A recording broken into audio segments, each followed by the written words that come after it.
partir de un documento. Ay, ahora sí, ya ven, ahora no puedo repetir la introducción. No pasa nada. Este, caray. Sí.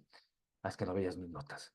Entonces, inicio con una pequeña historia, ¿no? De un documento que se encuentra en el AGN, ¿no? Que también de estas casualidades que uno, de las cosas que pasan cuando uno empieza a trabajar, sobre todo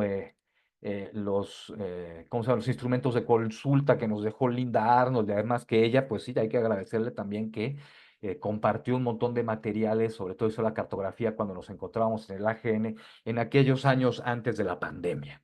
Entonces, en noviembre de 1800, Antonio de Argumedo, su delegado de Pánuco y Tampico, le escribió una representación al virrey Félix Berenguer de Marquina para expresarle la necesidad, y aquí me gustaría subrayar que es casi urgente la necesidad, de que los administradores de la Real Corona contaran con planos geográficos de las subdelegaciones de la Nueva España y en la medida de lo posible de las parroquias y misiones que tuvieran representación en el territorio de su jurisdicción. Las razones de Argumedo, cuyos intereses económicos se concentraban en la región de las Huastecas, eran que los mapas eran instrumentos que ayudarían en las diversas esferas de la administración colonial, como el aumento de la recaudación de impuestos para el real erario, ¿no? O sea, los tributos, el otorgamiento de títulos de tierras de una manera más sencilla y poder distinguir las jurisdicciones religiosas de las seculares. Hasta donde sabemos, esta solicitud no tuvo impacto en la producción cartográfica novohispana, bueno, pues 1800. Sin embargo, la idea de Argumedio se va a materializar hasta 1808 con la impresión de un mapa que nosotros conocemos muy bien, que es el mapa de la América septentrional de un viejo conocido de la América, de la historia de México, que es Alexander von Humboldt. Y sobre todo la impresión que se hace de su libro del ensayo de la Nueva España, en primera edición, sobre todo en Francia, en París. Bueno. Pues como ustedes saben, y aquí es donde ya voy a empezarles a poner las cosas bonitas de la representación cartográfica. Ajá. Como ustedes saben, los mapas de Humboldt tienen varias características. Y una de esas características muy particulares es que es la primera vez que vemos la división territorial, la división de las jurisdicciones de las intendencias representadas en un mapa, ¿no? Humboldt, ¿no? Como buen, voy a decir científico del siglo XVIII, siglo XIX, ¿no? Y por su capacidad económica de poder no solamente viajar, sino también adquirir materiales y sobre todo, yo voy a decir, colarse en cuanto círculo científico y social de la élite del, ¿cómo se llama? Pues del mundo atlántico, tuvo acceso a infinidad de documentos manuscritos y en especial mapas. Bueno. Este mapa que ustedes están viendo aquí en la diapositiva es un mapa que se encuentra en la Biblioteca Nacional de España y es un mapa copia del que utilizó Humboldt y donde también existe otra copia que se encuentra en la Biblioteca del Congreso de los Estados Unidos. Yo les presento esta copia porque es la copia, pues sí, más llamativa porque tiene más colores y bueno, llama muchísimo la atención. Eso no quiere decir que no sea una representación de lo que él llamaba o lo que nosotros podríamos llamar con certidumbre de la división territorial. Bueno, entonces, el mapa de Humboldt de la América septentrional, ¿no? Que va a ser reproducido a lo largo del siglo XIX hasta ya bien entrado, por lo menos hasta 1880 con las expediciones científicas o expediciones para llevar a cabo la primera Carta General de México, ¿no? Además de la que sí, se habían hecho con anterioridad.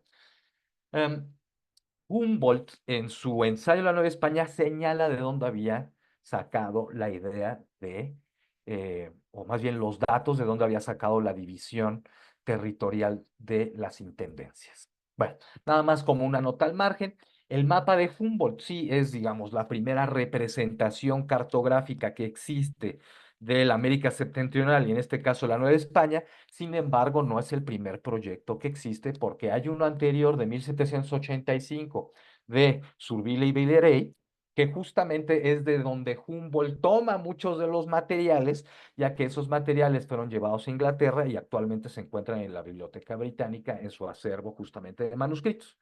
Y justamente Humboldt en Londres es donde ve esos mapas y él al mismo tiempo se ayuda a crear estos. Sin embargo, las líneas divisorias o digamos la idea de la representación de las intendencias la toma de un viejo conocido de la historia fiscal de México que es Carlos de Urrutia. Carlos de Urrutia en los años de 1790, el virrey bueno, a él y bueno, lo que se conoce como Fonseca y Urrutia, Historia General de la Real Hacienda, se les encomienda elaborar justamente esa historia que va a ser impresa hasta el siglo XIX. Los materiales o los manuscritos se encuentran en el AGN, pero nunca fueron, digamos, dados a luz hasta el siglo XIX en una edición muy bonita. Que se encuentra ahí, bueno, y ahí ahorita les cuento un poco de historias. Ahora, ¿por qué es tan importante Carlos de Urrutia? Porque Carlos de Urrutia también, alrededor de los años de 1700, bueno, la década de los años 90, se le solicita que elabore un mapa justamente con la división de las intendencias de la Nueva España. Para esto, Carlos de Urrutia, que, otro paréntesis, no es ingeniero militar como serían otros viejos conocidos, ¿no? Ahorita van a ver unas representaciones, sino que él simplemente toma datos. Y entonces, en el AGN hay una serie de cartas de solicitud justamente al archivo, donde él solicita que, pues, si le pueden prestar o facilitar lo que serían el padrón, bueno, nosotros lo conocemos como el padrón o el censo de Revillagigedo de 1792. Entonces, lo que utiliza Carlos de Urrutia para elaborar justamente esa idea de mapa, cartografía, son los mapas que acompañan los padrones de las subdelegaciones de 1792 que se encuentran precisamente en el Archivo General de la Nación en el ramo padrones. Bueno, muchos de estos mapas, ¿no? Que son, digamos, de una pequeña escala, como los llamarían nuestros colegas de Historia de la Cartografía, como Héctor Mendoza, que se encuentra en el Instituto de Investigaciones Geográficas, perdón, Instituto de Geografía de la UNAM, nos señalan que estos pequeños mapas son parte de todo ese proyecto para elaborar una carta general que no se realiza hasta que Carlos de Urrutia toma prestados estos materiales y con otros documentos justamente elabora su división territorial de las intendencias que Humboldt va a copiar, ¿no? Y después, pues esa división territorial del mapa de Humboldt va a ser copiada y representada, ¿no? En otros mapas o representaciones cartográficas a lo largo del siglo XIX, una y otra vez. Y una de esas representaciones, por ejemplo, lo pueden ver en estos libros tan bonitos de em, la Carta General de la Nueva España. Digo, perdón, de la Nueva España, la primera Carta de México, que de eso, pues nuestro colega Raymond Crave, ¿no? Ray, o Raimundo, si quieren, pues en su libro de México cartográfico, él hace todo un análisis de, pues, cómo se crea esa representación de México. Y en el otro libro ay, perdón, se me acaba el nombre, olvidé el nombre de la colega, ¿no? Pero es de un viaje de la Nueva España hasta el México, digamos, es la traducción, donde ambos autores, ¿no? Manejan justamente la elaboración de todo este imaginario, la construcción de este imaginario cartográfico. Sin embargo, hay todavía una de esas dudas que nos queda para decir, ¿y cómo elaboraron? O sea, y cómo Carlos de Urrutia tomó la decisión para justamente delinear de una manera, pues digamos, relativamente científica, con cierta veracidad, cómo lo hace o cómo lo lleva a cabo para hacerlo simplemente, ¿no? Bueno, y por eso es tan importante el nombre de Carlos de Urrutia, la historia de la Real Hacienda, de la Nueva España y justamente los mapas.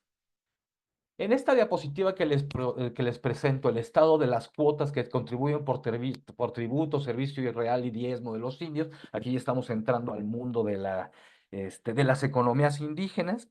Este manuscrito, valga decirlo, fue adquirido por la Universidad de California, San Diego, bueno, por allá cuando yo estaba en mis años de estudiante, alrededor del año de 1700, de 2700, del año de 2007, pero justamente es una copia de los manuscritos que se encuentran en el AGN y que de la versión impresa ustedes lo pueden encontrar en la tabla justamente del tomo primero de la Historia General de la Hacienda. Bueno, ahorita lo van a ver un poquito, espero un poquito con más detalle. Este listado lo que hace es, ay, espero que puedan ver ay, ya me equivoqué, perdón. Ustedes pueden ver aquí las jurisdicciones que va de la A a la Z, que es Acapulco, Acayuca, ¿no? Distintos nombres. Y lo que tenemos nosotros en la primera fila es justamente el total de pueblos que existen en cada una de estas jurisdicciones y cuánto pagan de tributo, ¿no? Los indígenas, ¿no? Pues digo, ahora sí que por cabeza, por tributario. Entonces, hay toda una construcción de cuánto paga, o sea, de cada uno de los pueblos, cuál es la cuota de tributarios. Esto lo podemos ver, si me permite, yo ya hice un resumen de esta información. ¿no? Y sobre todo resumida en esta tabla que sí está un poco fea, pero lo cierto es que lo mejor si no se pierde todas las. Entonces, en esta parte, en la parte superior, nosotros lo que tenemos son los pesos, eran los reales, bueno, son los pesos, ¿cómo se llama? Medio real, 4.5, ta, ta, ta. Y de este lado son el total de los pueblos. Entonces, simplemente yo nada más hice un agregado, una serie de estadísticas para ver que la mayoría de los pueblos de la Nueva España, ¿no? Bueno, Valladolid, San Luis Potosí, están pagando el 65%, ¿no? Por cada uno de los tributarios están pagando 16 reales y medio. Bueno, ahora esto dice, bueno, ¿y eso, todo esto para qué, Ricardo? No, esto es un dolor de cabeza, tanto número, y yo, la verdad, los entiendo. Pero todo esto tiene mucha razón. ¿Por qué?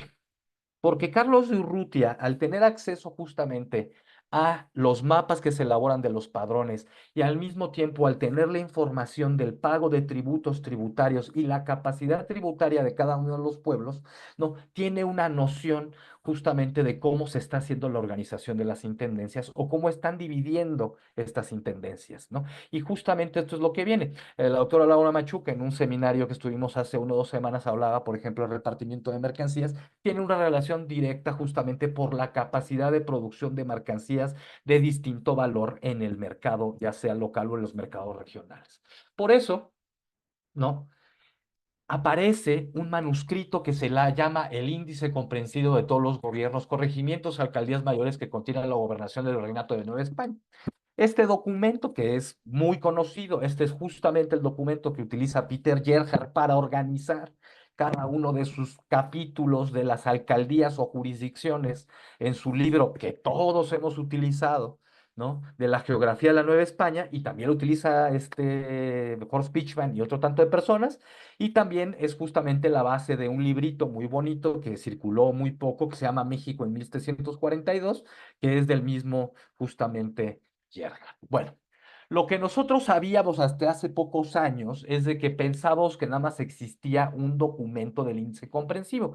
Este, Hay un análisis de estos documentos sin presentar una transcripción en Historia Mexicana, donde señalan que, pues sí, el documento habla justamente de cada una de las alcaldías mayores, se le da una graduación, clasificación o jerarquización que va de primera, segunda, tercera, cuarta, quinta, sexta, séptima, hasta categoría ínfima, que pues, técnicamente son las alcaldías mayores que supuestamente no, pues no le llamaba la atención justamente a las personas, ¿no? Decían, pues ese lugar para qué, pues no voy a sacar ningún beneficio.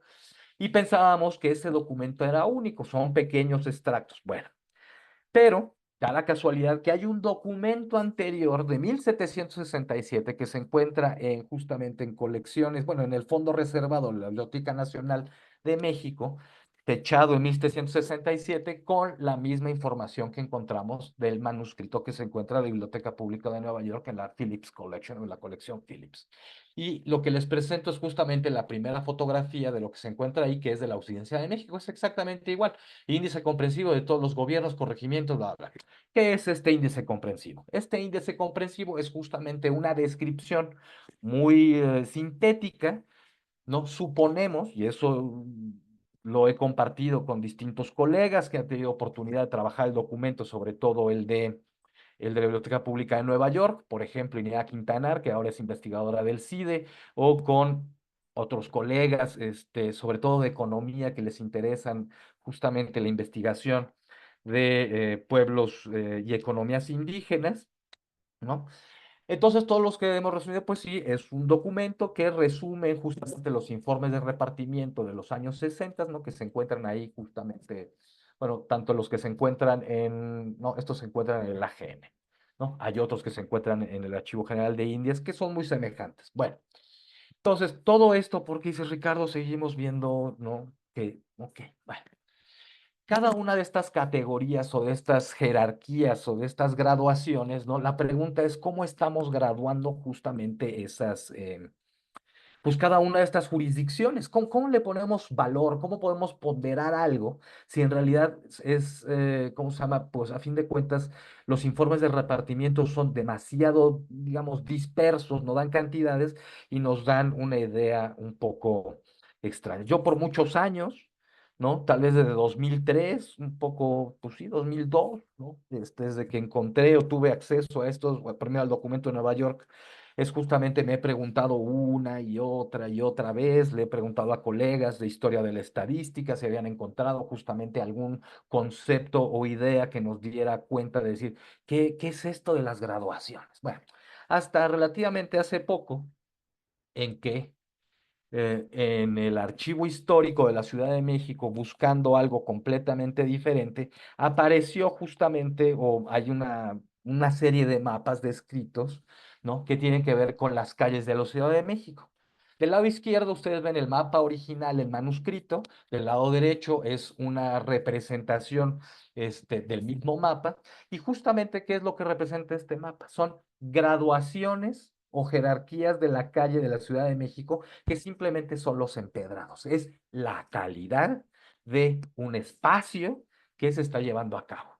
Entonces, con estas ideas y justamente con la graduación, y ahorita les voy a mostrar qué es lo que justamente le da o es la llave para desenrollar, desenvolver o más bien conocer este universo completamente nuevo de ponderar jurisdicciones y darles un valor, es justamente, ¿cómo se llama? Ay, perdón. Es justamente un documento que se encuentra en el AGN, que ahorita les voy a mostrar unos extractos. Antes de esto, déjenme nada más mostrarles, la doctora Machuca en otras circunstancias, ella sí pudo ver el mapa a colores de este mapa.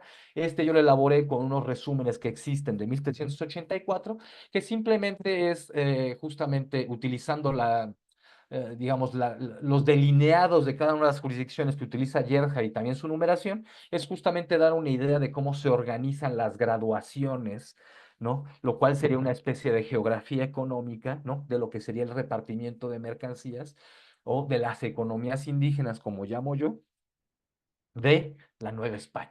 Entonces, en este caso, nada más tenemos primera, segunda, tercera clase o ínfima clase, y como podemos ver, justamente esa organización no tiene forma.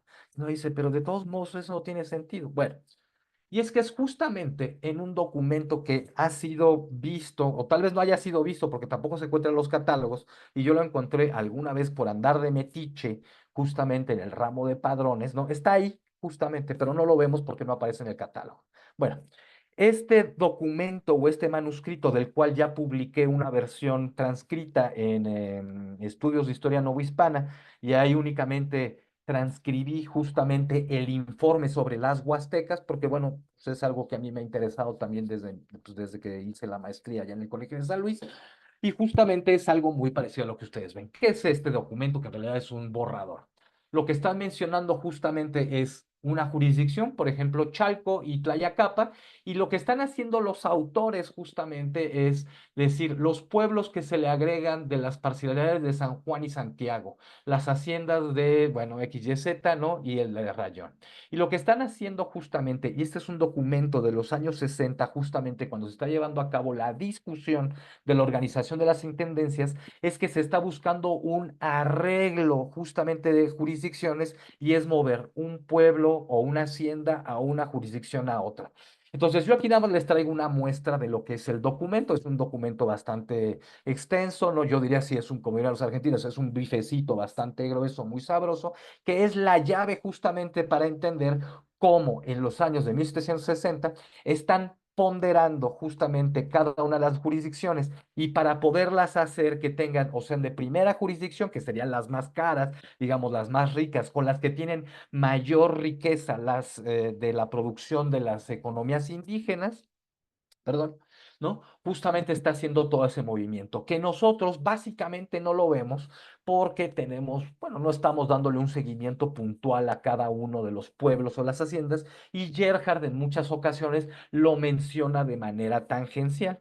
Sin embargo, por ejemplo, de lo que sucede en algunos pueblos que antes pertenecían a la jurisdicción, por ejemplo, de Villa de los Valles, actualmente Huasteca Potosina, hay en correspondencia de virreyes pequeñas cartas o documentos donde se dice, este pueblo ahora en adelante va a formar parte de la jurisdicción de esta alcaldía mayor. Entonces hay pueblos que se mueven hacia Huejutla, sobre todo en lo que digamos sería el centro de México. Todo este documento habla de los movimientos que se están dando a lo largo y ancho del territorio, lo cual hace que surja justamente esa clasificación o ponderación de primera, segunda, tercera categoría a partir de ese orden. Ahora, yo creo, bueno, no creo, eso es lo que ahora sí yo he investigado, es que justamente este, lo que están haciendo justamente en este manuscrito es tomar en cuenta la capacidad tributaria de cada uno de los pueblos, que es justamente cuánto puede pagar un tributario. Si nosotros recordamos que ¿cómo se llama?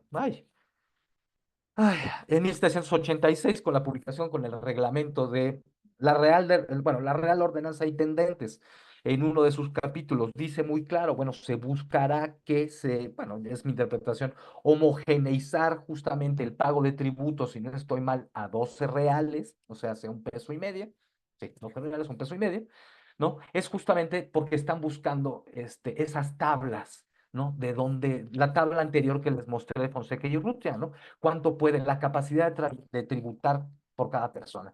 Y eso, discutiéndolo hace muchos años con Horst Pichman, me dice, pues claro, ¿no? Dice, lo que estamos buscando es de que estos pueblos están hiperespecializados en algunas mercancías, los cuales son consideradas en los mercados regionales o los mercados de la Nueva España de alto valor comercial.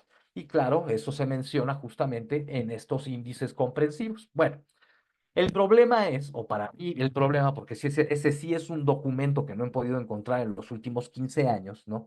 Pero justamente sí es el documento que ayuda a entender la organización justamente, no solamente del índice comprensivo para Guatemala y Chiapas, sino que también todo lo demás es justamente el documento que habla sobre tributos de todo lo que es actualmente Centroamérica o la audiencia de Guatemala.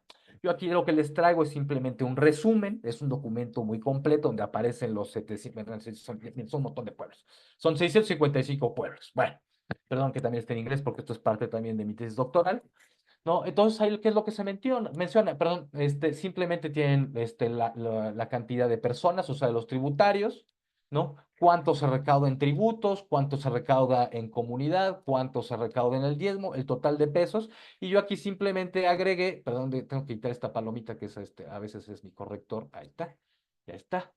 Es justamente cuál es el porcentaje, digamos, de la participación económica de cada una de estas jurisdicciones. Bueno, que uno dice, bueno, pues sí, pero justamente a mí, por eso insisto tanto en la representación visual justamente de este tipo de, digamos, o la representación visual de las economías, es justamente que se pueda hacer, digamos, un juego justamente de las cosas. Aquí lo que les presento es justamente una gráfica, si no estoy mal, que llaman polar, donde justamente hago un arreglo de la información por cada una de las bueno, en algunos casos que son, bueno, son las jurisdicciones de Centroamérica y cómo justamente están los tributos, están los tributarios y el número de pueblos. Entonces, justamente en unos trabajos, los que están en Oaxaca, por ejemplo, los trabajos que ha hecho nuestro colega, ay, se me acaba de olvidar su apellido, pero su nombre de Wemac, ¿no? Lo último que ha publicado justamente sobre tintes Centroamérica, ¿no? Y Oaxaca él utiliza algo, información muy semejante, y por eso El Salvador justamente tiene estos números tan altos de recaudación de tributo digamos, en líquido o en total, ¿no? Pero tenemos, ¿no? Una pequeña cantidad, digamos, de tributarios y bueno, y obviamente, pues de pueblos menos. Esto justamente se los muestro porque es digamos, el espejismo que muchas veces vemos al pensar justamente en economías indígenas. Y ahorita van a ver por qué. Bueno, aquí está justamente lo que están pagando los pueblos de Centroamérica, a diferencia, por ejemplo, de la Nueva España, que estaban pagando un peso y medio, el 60%. En Centroamérica, alrededor del 44% de los pueblos están pagando 2 pesos y hay pueblos que están pagando por tributario 3 pesos y medio, ¿no? Y casualmente, pues esos pueblos se encuentran en un lugar muy extraño que es Chiapas. ¿Eh? Exactamente, yo ahí esa cosa digo, Chiapas, pero si en realidad la Capitanía General, Antigua o lo que nosotros conocemos actualmente como Ciudad de Guatemala debe ser más rica. Bueno, pues justamente permítanles presentarles el mapa de la capacidad tributaria en el caso de Chiapas y Guatemala. Ustedes, perdonen, son de los primeros mapas que hice con mis primeras exploraciones cartográficas. Ahora hago cosas un poquito más sofisticadas, pero pues todo depende también de la base de datos. En el mapa del lado izquierdo, lo que ustedes pueden ver son exactamente dos mapas semejantes. Lo que ustedes están viendo es cuánto cobran justamente, o perdón, cuánto pagan por tributo cada uno de los tributarios por cada pueblo. Se darán cuenta, ¿no? En lo que actualmente es Guatemala, no tienen un número, o digamos, pagan hasta un máximo, por decirlo de alguna forma, hasta 17, 19 pesos. Y en el caso de Chiapas es donde encontramos la mayor cantidad de capacidad tributaria. Sin embargo, si lo vemos, por ejemplo, en el mapa del lado derecho, los círculos negros, por ejemplo, ejemplifican la recaudación total del líquido del tributo. No es la capacidad tributaria, es simplemente la capacidad tributaria multiplicada por el número de tributarios nos da pues cuánto cobran en total por cada uno de los pueblos. Entonces lo que nosotros vemos es que, pues sí, por el número de pueblos, ¿no? Digamos el centro de Guatemala, el sureste, ¿no? Perdón, el sur, sureste de Guatemala, ¿no? Es donde tiene una alta recaudación en total de tributo, pero la capacidad tributaria es altísima en lo que actualmente nosotros conocemos como Chiapas. Y además hay otro problema que no lo muestro aquí, que es justamente aquí Juan Pedro Viqueira nos podría echar la mano, digo, pero ahorita no sé dónde se metió, creo que estaba sí, justamente estaba en San Cristóbal, en un seminario. Es que justamente en Chiapas lo que encontramos es ciertas comunidades produciendo mercancías de alto valor comercial, sobre todo lo que serían, por ejemplo, textiles. ¿No? Entonces están esos textiles no solamente entrando a los mercados centroamericanos, sino que al mismo tiempo están moviéndose por lo que, aquí sí vamos a echarle la culpa a Laura Machuca y su fabuloso libro de la sal, justamente, ¿no? Por la ruta de la sal que conecta todo lo que es el sur, sureste de Guatemala, ¿no? Conectando todo lo que sería Soconusco, llegando hasta Tepehuantepec y moviéndose a los mercados, ya sea Puebla, Veracruz o incluso la Ciudad de México. Bueno, entonces, ya para ir cerrando, porque creo que ya los aburre, sí, es que justamente la base económica, digo, con todo este análisis, yo sé que está un poco muy ajustado, es que justamente la división territorial que se hace de las intendencias tiene como bases las economías indígenas o las capacidades indígenas justamente de producción. Y eso, vamos, que no es una novedad, bueno, sí es una novedad en términos de la organización de cada una de las intendencias, ¿no? Tratando por alguna forma de ecualizar sobre todo la capacidad de recaudación de tributo. Pero a donde digo lo que no es novedad, que ya Horst Pichman lo habrá dicho, bueno, ya lo dijo en un ensayo justamente sobre la participación indígena en las economías regionales de la Nueva España, que él dice que justamente no es ninguna sorpresa que estas economías regionales y sobre todo la inserción de las economías indígenas sean tan especializadas. El problema, como ustedes saben, es que justamente muchas de las mercancías indígenas no son registradas justamente por el aparato administrativo o el aparato burocrático, por ende las hemos considerado como si fueran invisibles. En otros trabajos con otros colegas, ¿no? De diferentes instituciones, hemos trabajado algo que se conoce como los cuadernos de indios o los cuadernos de frutos de los indios, que justamente es un experimento fiscal para registrar de la A a la Z y del 1 de enero al 31 de diciembre cada una de las mercancías que circulaban, sobre todo en las jurisdicciones fiscales de la Nueva España.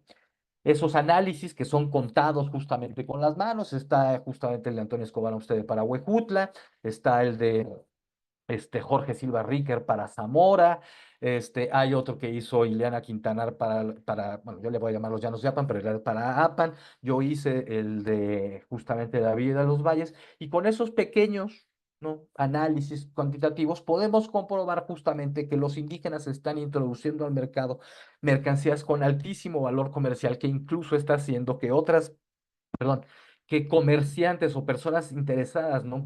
Con la necesidad de encontrar estas mercancías, están viajando grandes distancias para adquirirlas, lo cual tiene una vitalidad en todo el mercado regional de la Nueva España.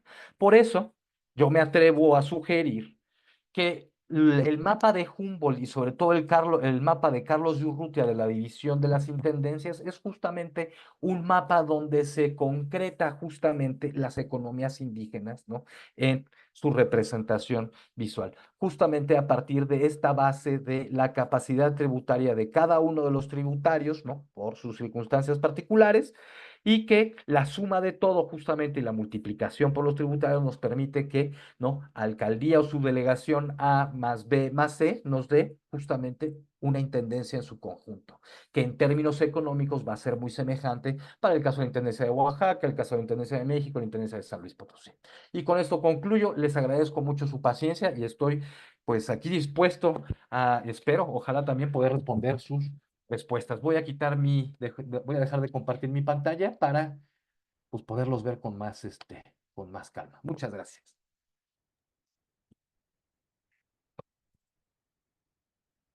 Pues muchas gracias, Ricardo. La verdad, una mirada súper interesante y necesaria de este proceso, ¿no?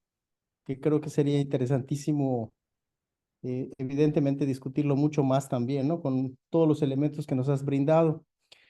Abrimos entonces a una primera ronda, si se apuntan, por favor, levantando la mano, de 3 o 4 preguntas. A ver, déjenme ver quién ya se apuntó, para que demos paso a las respuestas de Ricardo. A ver, ¿está Rafa? ¿Hay alguien más? Eduardo, Eduardo y Mauro. En ese orden, a ver, adelante Rafa, después Eduardo y después Mauro. Por favor, adelante. Muy bien, Iván. Pues en primer lugar, felicitar a Ricardo por esta interesantísima charla que nos ha compartido. Oye, Gracias. me interesa mucho, Ricardo, saber cómo llegaste al tema. Por lo que entiendo, tú estudiaste la licenciatura en antropología, que nos contaras un poco qué era lo que trabajabas entonces y cómo fue que llegaste al tema de las intendencias y subdelegaciones y en San Diego, ¿con quién trabajaste el tema? Y ahora en qué estás trabajando, ¿cuál es tu proyecto más inmediato, digamos, a corto, mediano y largo plazo que tendrías planeado? Eso sería. Muchas Gracias. gracias. Sí, Adelante. Ahorita, Ricardo, se acumulan las tres y luego responde, buenísimo. por favor. Y ahora sigue Eduardo, por favor. Oh, si quieren, ahorita me espero ahorita lo que contestan esas 3 primeras preguntas. Ah, es que es el orden, Eduardo. Ah, bueno. Pues un placer estar aquí. Yo lo que quisiera preguntar es con respecto a las a esas jurisdicciones fiscales, en el caso tanto del Reino de la Nueva España como de Guatemala, ¿qué tanto pudieron influir en las decisiones en los cambios territoriales desde el siglo XIX con Chiapas? Bueno, sé que es un tema ya un poquito más del siglo XIX, más del doctor Mario Vázquez Olivera, pero como mencionas justamente sobre los pueblos de indio que tenían una mayor capacidad tributaria en la provincia de Chiapas, que en Guatemala, ¿crees que haya influido de alguna manera ese tipo de circunstancias en la decisión de 1824? Listo, gracias. Adelante, Mauro. Hola, ¿qué tal? Buenas tardes. ¿Se escucha? Sí, muy Gracias, bien. gracias Iván. Es un placer haberlo escuchado a Ricardo, la primera vez que lo escucho. Sí había leído algo de él. Bueno, felicitaciones por la exposición, por el trabajo de fuentes. La sistematización de los datos me llamó mucho la atención. Puntualmente lo que quería saber en relación a mi tema de tesis, de mi tesis doctoral, es si ese tipo de fuentes de registros permiten observar e inclusive cuantificar algo relacionado con la inserción de estos pueblos de indios en los grandes centros de consumo, sobre todo en los espacios urbanos, ¿no? Que mostró un poco con las imágenes, en este contexto de intensificación de las reformas borbónicas, ¿no? Y de la creación del régimen de intendencias y cómo van cambiando, cómo se van configurando también los nuevos espacios. Puntualmente, cómo se insertan tanto los pueblos de indios como consumidores de mercancías y como abastecedores también de los centros urbanos. Muchas gracias, Muchas Mauro. gracias. Adelante, Ricardo, con tus respuestas. Gracias. Bueno, pues muchas gracias por sus preguntas. Voy a empezar en orden, ¿no? Con lo que me pregunta Rafa Diego. Mira, Es, ¿cómo se llama? A veces es la serendipia de cómo uno hace pues, la vida, ¿no? Yo empecé, sí, soy antropólogo social, fui presidente del Colegio Profesional de Antropólogos acá de la Ciudad de México, ¿no? El CEAS, ya en 2017-2019. No me he podido separar, por ejemplo, de la antropología, porque soy, por ejemplo, un editor asociado del History of Anthropology Review, esa es una de la parte, digamos, ahorita lo que hago es justamente uno de mis proyectitos, pero como me preguntas de lo más inmediato, es historia de la participación de las mujeres en la antropología mexicana en 1908, por ejemplo, con el uso de nuevas técnicas, fotografía, pero bueno, esos ya son otros temas. Ahora, yo entro a estos temas porque mi tesis de licenciatura yo trabajé en aquellos entonces del siglo pasado, ya lo puedo decir. Yo trabajaba sistemas alimentarios, sobre todo en comunidades campesinas. Yo escogí la Huasteca Hidalguense, un lugar que se llama Yagualica, que técnicamente pues, es una frontera en el siglo XVI. Es un pueblo de indios, ¿no? Básicamente hasta el siglo XX. Y bueno, el capítulo o uno de mis capítulos de mi tesis de licenciatura, pues era sobre todo de mercados.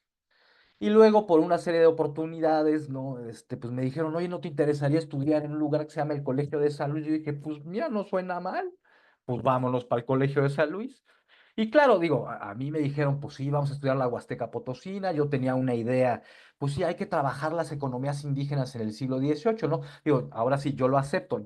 Mi paleografía es pues sí, también yo lo acepto, sabes, soy un poco flojo para paleografía del siglo XVI, XVII, pero pues el 18 me llamó mucho la atención justamente pues después de leer a Horst Pichman, ¿no?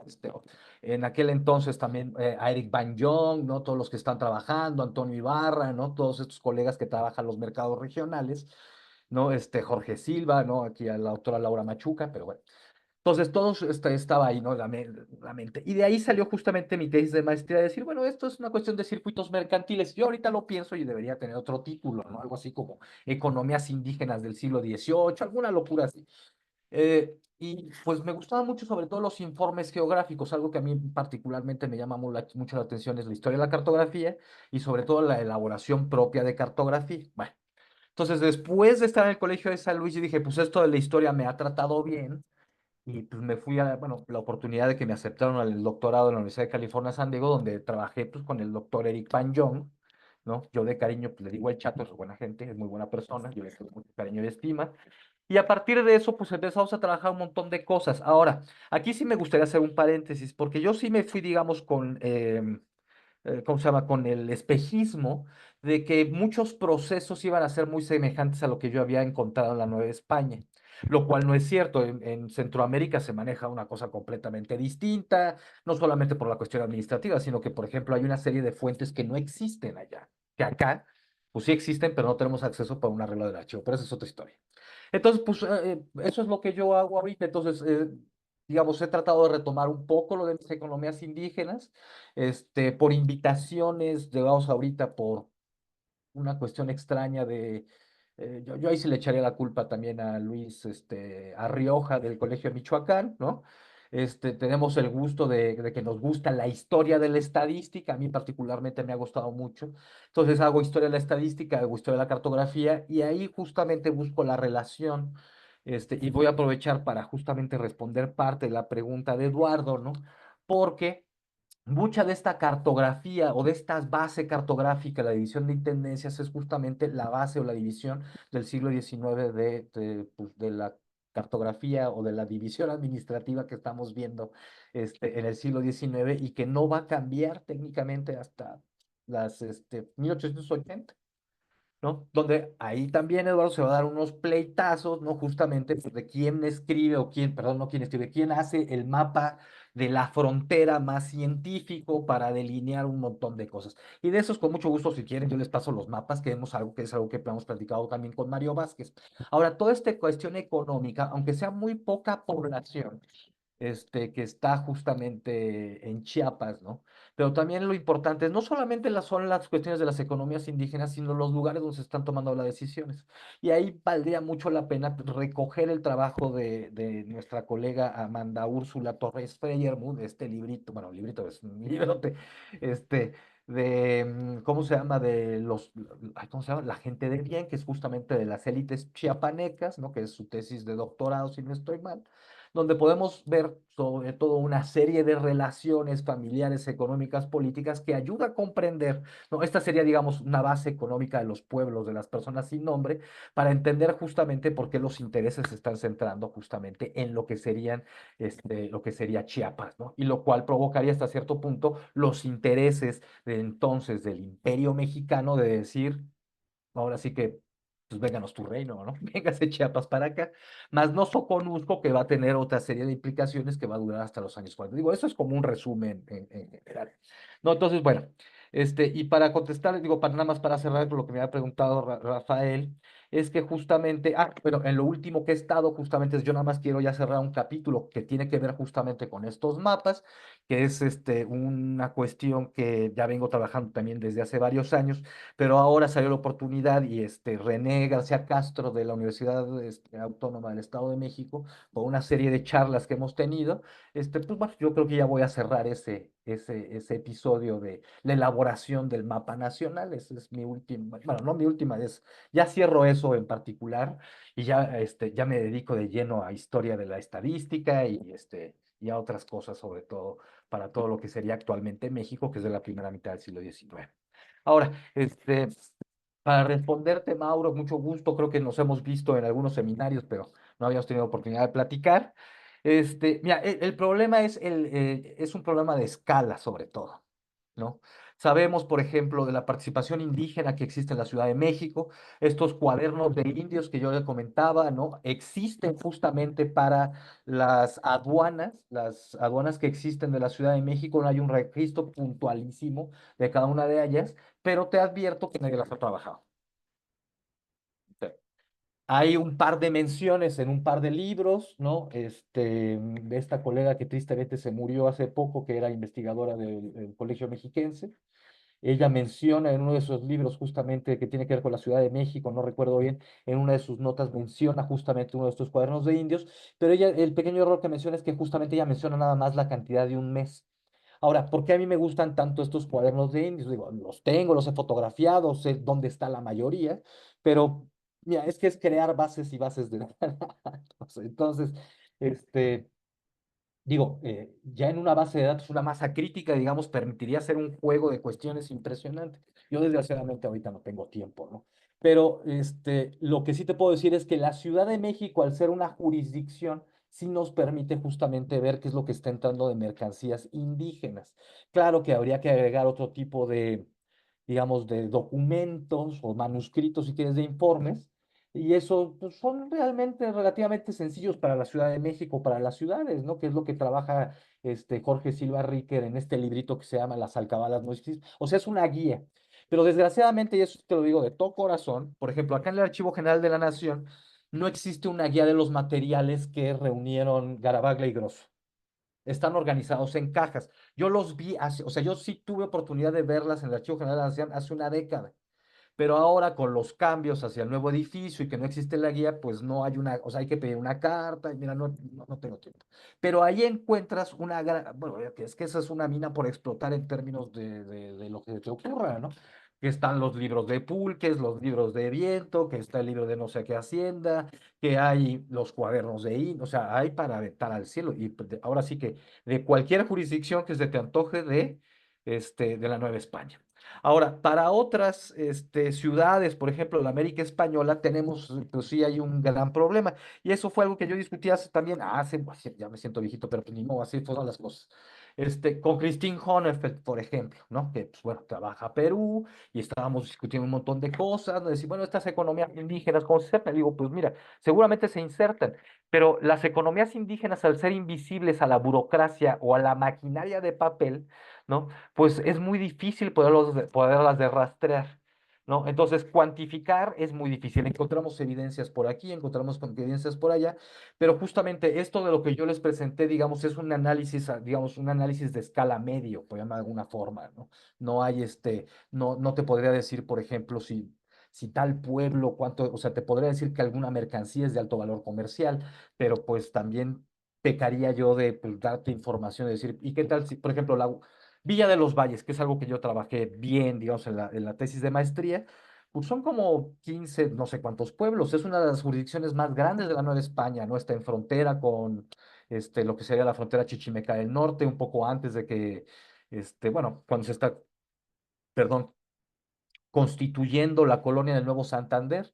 Y casualmente ese lugar en la periferia de la Nueva España es una de las jurisdicciones con una categoría 1 en este índice comprensivo. Y tú dices, ah, caray, pero si están, perdón, pues están ahí en Casa del Rabo, ¿no? Están lejísimos. Y la gran cuestión es, pues, ¿qué hace la Huasteca tan particular? Y no solamente es, ¿cómo se llama? Laura, no solamente es el jerreque y la música de Huapango, sino que es justamente la producción de azúcar lo que la hace una de las jurisdicciones más ricas en mercancía. Gente de Michoacán, gente de Oaxaca, en los libros reales, está viajando a la Huasteca a agarrar panela, ¿no? A agarrar azúcar y llevárselo a otras jurisdicciones por la altísima calidad que tiene. Ese es un ejemplo. Y eso es economía indígena. Vamos a decir que al 90%, porque la producción proviene justamente de ellos, ¿no? Pero también hay que considerar, por ejemplo, pues los acaparadores, por ejemplo, que pues, van a revender en otro tipo de mercados y otra serie de circunstancias. Que se puede buscar, se puede hacer. Pero nuestro problema siempre en el caso de las economías indígenas, o en mi caso, es la invisibilidad o justamente de que el aparato administrativo español pues no lo registra de una manera como quisiéramos o como lo harían, ¿no? Ahora, para el caso de, bueno, aquí hay muchos casos, pero ya el último, por ejemplo, que es justamente en la sección Alcabalas, que bueno, si ustedes no han tenido oportunidad, miren, hay que ir por lo menos una vez en la vida, se van a divertir a los que hacemos el siglo XVIII, porque hay una cantidad de quejas y de argüendes que nos dan muchísima información justamente de cómo se pensaba las economías. Un ejemplo de esto, que es igual para la Huasteca Potosina, que lo publicamos, bueno, ahí hacemos una mención, si no estoy mal, en un artículo con Antonio Escobar en Historia Mexicana, sobre todo de las economías indígenas, que es justamente de un cura al cual el administrador de Alcabala le dice, ¿sabes qué? Pues tú serás muy cura, pero pues tú estás sacando un montón de trenes de mulas con mercancías indígenas y no estás pagando el impuesto. Y la respuesta del cura, ¿tú cómo esperas cobrarle un impuesto a la labor de Dios? Ya, con eso ya arreglado, sale todo y ya no pagas. O sea, obviamente hay toda una discusión de por qué el cura está utilizando, ¿no? Número uno, está utilizando trenes de mulas indígenas, los indígenas no pagan. Él siendo cura, pues obviamente pues no tendría que pagar un impuesto porque obviamente pues es una cuestión de, vamos a llamarle ¿no?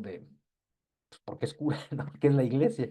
Entonces, pues sí, se da unas discusiones, ¿no? A un nivel muy local, justamente para ver cómo distintos actores están tratando de sacar algún beneficio, donde los indígenas claramente están sacando una tajada. No estoy diciendo que sean millonarios, ¿no? Pero justamente ellos están actuando de una manera para sacar algún beneficio, ¿no? Utilizando también justamente sus, vamos a llamarle entre comillas, sus privilegios de no tener que, por ejemplo, pagar ese impuesto, ¿no? En una actividad económica que obviamente ellos están pues manejando o están, ¿cómo llamarlo? Que ellos son especialistas, por ejemplo, en el traslado de mercancías. Es lo que te podría compartir. Muchas gracias. Muchas gracias, Ricardo. Abrimos otra ronda de preguntas, si quieren levantar la mano. A ver, está primero la doctora Laura, me apunto yo para la segunda y si hay alguien más. ¿Alguien más para que cerremos en 3? El paquete de preguntas. Ahí Eric, está Eric Aro. Eric, Ahí hay entonces otra, buenísimo. Eduardo, otra pregunta. Si usted pregunta, si yo sé la respuesta o puedo ayudar en la respuesta, pues con va, gusto. va entonces Laura, y yo, Eric y Eduardo. Entonces un buen paquete, Ricardo. Oh, buenísimo, yo encantado. Venga, perdón, es que estaba limpiando los lentes porque siempre se enmugran y luego, pues ahora sí que no es malo, pero sí los veo borrosos. Órale, adelante, Laura.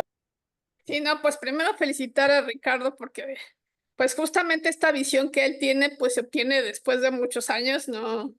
De revisar no sé cuántos documentos, ¿no? No son una lista de 20 documentos, sino en realidad es un resumen al que tú llegas, pero después de que parece fácil, pero pues que tienes, no sé, más de 20 años trabajándolo. A mí me parecía que es muy completo, pero a lo mejor a eso, al tributo, al repartimiento, al comercio libre, habría que agregarle otra variable que además yo no me atrevería a hacerlo, pero el diezmo, ¿no? Claro que el diezmo no lo pagaban los indios y es algo que vemos en los cuadernos de indios, ¿no? Que qué bueno que lo mencionas porque sigo insistiendo, pienso que es una fuente riquísima. Fíjate que con Huemac Escalona, que es Huemac Escalona, Bueno, y Escalona, gracias, sí. sí, y con Nahui Vázquez estamos trabajando el cuaderno de indios de Oaxaca. Lo estamos Bien. haciendo entre los tres porque ya ves que Es muy pesado. es pesadísimo, ¿no?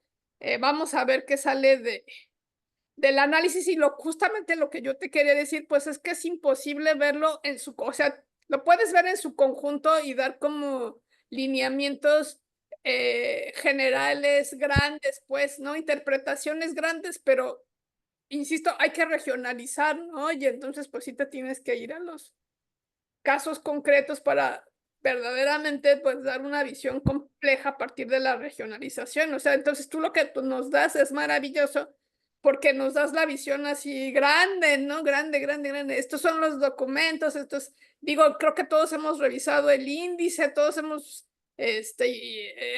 pero a la hora de trabajar, o bueno, tú que tienes una visión amplia, pero también pequeñita porque has trabajado región, pero yo, por ejemplo, me gusta más trabajar la región, entonces, diferentes formas de trabajo, pero también diferentes formas de llegar a resultados. Digo, tienes la visión macro, pero yo creo que si quieres verdaderamente entender la dinámica, pues entonces sí hay que irse al caso regional, ¿no? Al caso más pequeñito. Entonces, pues agradecerte muchísimo esta complejidad y las fuentes que nos presentas que pues están cruzadas completamente, ¿no? O sea, no, la visión que nos das no es de una fuente, no es de dos, sino es de verdaderamente el cruce de varias fuentes, ¿no? Que te digo que se dice, tú lo dijiste en media hora, pero en realidad es un resumen de tu trabajo de pues, años y años y años y ahora sí que estarle dando ahí ¿verdad? Al análisis, a la paleografía y al análisis. Yo te decía de estar peleando para entrar a ciertos y ver ciertos documentos que dicen que no También, existen y sí existen, pero bueno, ya ahorita les cuento. también, ¿no? Que, o sea, pues depende de muchas variables. Sí, muchas gracias.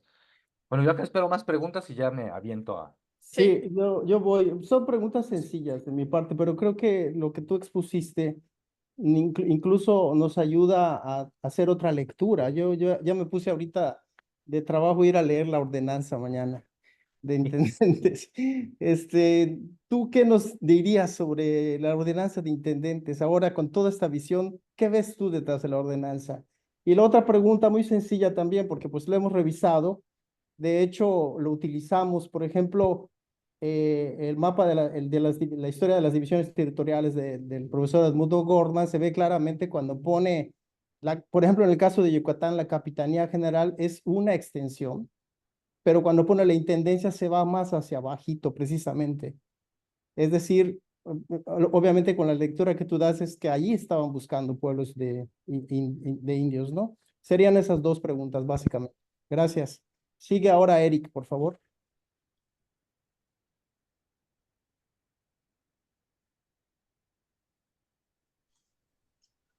Adelante, Eric. Hola, buenas, ¿sí me escucho bien? Sí, bien. Muchas gracias. Perdón. Bueno, mi pregunta bueno, no sé si sea sencilla, ¿no? Am, el dinero recaudado por las alcabalas, en el caso de los conflictos militares que llegó a tener pues, el imperio, ¿no?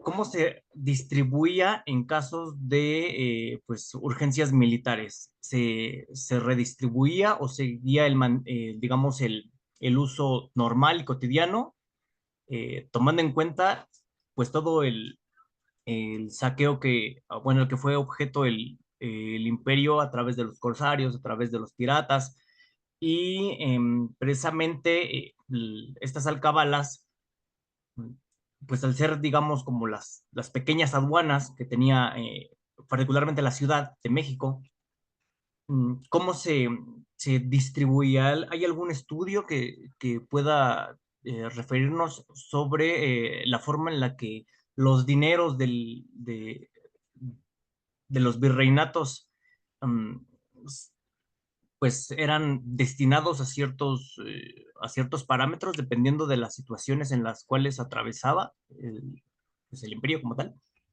Gracias, gracias. Gracias. Adelante, Eduardo, y cerramos este bloque. Y yo quería preguntar, ¿qué tanto se trastocó la economía indígena en el Reino de Guatemala? Ya durante el trienio liberal, ¿sí hubo alguna continuidad con lo que acabamos de ver de las reformas borbónicas? Porque bueno, en el caso de la Nueva España, pues la guerra lo trastocó completamente todo. Gracias. Adelante, Ricardo. No, pues como dirían en Guatemala, puchica, qué complicado. Ah, no, eso es en Colombia. Bueno, ay, pues muchas gracias, Laura. Bueno, Laura, ustedes nos conocemos de hace muchos años y ella sí vio mis primeros bosquejos del manejo del índice. Este, y de ahí para el Real, o sea, de allá de entonces, en aquellas reuniones que teníamos en el colegio de Michoacán, cuando pues todavía era lugar chiquito de discusión. Bueno, me refiero chiquito porque pues creo que el único lugar donde íbamos a comer era el restaurante de mariscos que estaba ahí en la carretera. Bueno, en fin, este, bueno, bueno, que sí es parte de mi problema. Mi problema con el uso de los manuscritos es, bueno, como bien, gracias por la flor. Pues sí llevo ya casi 20 años trabajando justamente distintos manuscritos y otro de los grandes problemas es sobre todo el tener acceso a cierta información. Yo no es que crea en que haya sido un golpe de suerte X o Y, sino simplemente es le estar siguiendo un trayecto o no, o estar pues, fastidiando justamente a archiveros, archivistas y colegas, pues para obtener la información, pues ya sea puede ser Nueva York, puede ser Alemania, puede ser la Biblioteca Británica, ¿no?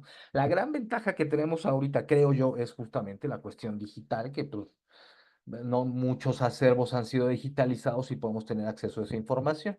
Ahora, con la cuestión de la regionalización, digo, yo sí los voy a, bueno, que no es un secreto.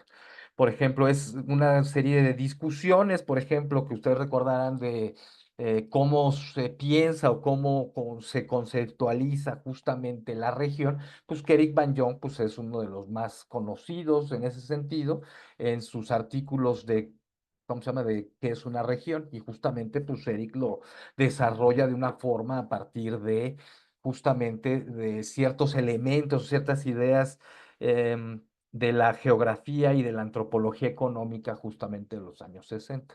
No es que yo no esté de acuerdo, lo que yo pienso es que justamente esta evidencia justamente de las economías indígenas, ¿no?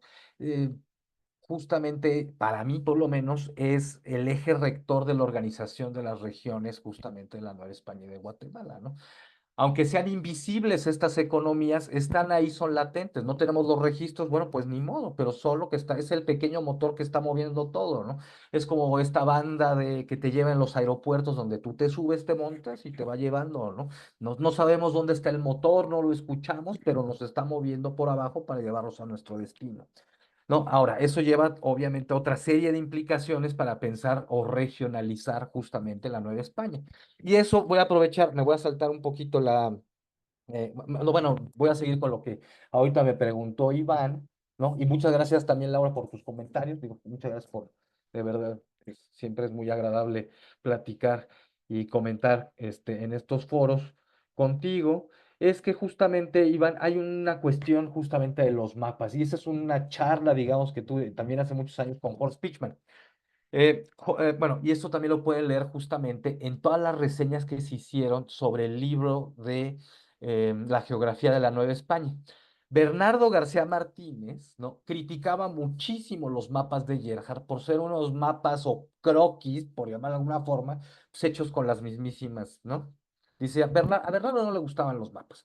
Y Horst Pichman, hasta cierto sentido, decía lo mismo. Dice, ese Gerhard pues, tendrá mucho archivo y muy bonitas las notas, la forma en que lo organiza es algo que no habíamos visto, ¿no? Que es como una edición crítica muy puntual de las jurisdicciones. Pero dice, pero los mapas les falta. En cambio, Pitchman dice, el mapa que hay que seguir es el mapa de Ursula Ewald. Ese es el mapa que nos salva. Y ese mapa de Ursula Ewald se encuentra justamente, ay, ¿cómo se llama? ¿Cómo se llama ese mapa? Creo que sale, se encuentra, es un plegado que se encuentra, no me acuerdo si en la revista de historias, es una cosa que no es difícil de conseguir, pero pues sí hay que fotocopiar en partes porque pues, es un monstruo enorme y nadie, pues nadie lo va a digitalizar. Bueno, entonces, bueno, esa es una. Y actualmente hay un colega, perdón, no me acuerdo cuál es su nombre, ¿no? Que es el que llevaba un proyecto del algo de georreferencia de las Indias, que ha elaborado un montón de lo que se llaman shapefiles, ¿no? Que justamente los que utilizamos para análisis geoespacial, pero justamente de jurisdicciones de la América Española, ya sea de intendencias, ya sea de no, parroquias no, intendencias, jurisdicciones menores, arzobispados y obispados, bueno, él tiene su mapa. Y aún así, con toda esa tecnología, hay una serie de pequeños detalles que nuestro colega, que no estoy, si no estoy mal alemán, que tampoco le da, ¿no? Te lo digo porque yo he elaborado otro tanto de cartografía histórica para otros colegas, y cuando utilizas, digamos, esa capa de información del siglo XVIII, pues no te sale, ahora sí que lo que me dice el análisis no lo veo representado en la cartografía. Entonces en la cartografía tengo que mover líneas justamente para decir lo que tú creías que esa línea es justamente digamos, la figura o el contorno, pues no es como lo tienes tú. Hay otra que a saber cómo es, ¿no? Entonces, hay un montón de cosas que no sabemos. Ahora, de la ordenanza de intendentes, yo te diría, mira, hay que leerla, pero a mí me gustaría que alguien, que no lo voy a hacer yo, ahí sí, yo veo más a los colegas de subdelegados, si estoy viendo aquí, los estoy viendo, ¿no? Y espero no estar haciendo visco. Una edición crítica, por ejemplo, es lo que nos hace falta, ¿no? Con sus notas, ¿no? Comparando, justamente buscando una serie de materiales que están aquí en el AGN, hay otros que están en la Biblioteca Británica, hay otros que están en el Archivo de Sevilla, y justamente sería una herramienta digital, o no sé, a mí me encantaría, ¿no? Porque hay muchas cosas que, por ejemplo, la Real Ordenanza de Intendencia se tiene que leer a la par con el libro de Pitchman sobre la creación de intendencias. O sea, si no, pues técnicamente estás leyendo algo que no sabes de dónde salen las cosas, ¿no? Entonces, por ejemplo, esa división, este documento parcial, pues fue toda una discusión desde 1700, que no me acuerdo si 66, está, no sé quién de la tesorería, están discutiendo un montón de cosas, piden, ahora sí que como dicen, piden mapas y no les dan, ¿no? Medio agarran el mapa hidrotérreo que elabora Villaseñor y Sánchez a partir del teatro americano, hacen unos recortes bien locos, y es justamente los mapas esos todos deformes de intendencias que aparecen, pues, que ilustran un montón de libros, ¿no? Que hay copias aquí, bueno, ya no sé cuál es la copia, si está en Sevilla o en los que tenemos acá en la GN, y todo eso justamente es una construcción que se hace de documentos de los años 60 que van a ser discutidos tal vez por veintitantos años para tener una impresión y, como dicen, pues sí, cúmplase, ojalá lo lleven a cabo, ¿no? O lo ejercen. Eso es lo que yo veo, ¿no? Digo, hay que leerlo. A mí me gustaría, pero ese es un deseo muy perverso mío sería genial una edición crítica, ¿no?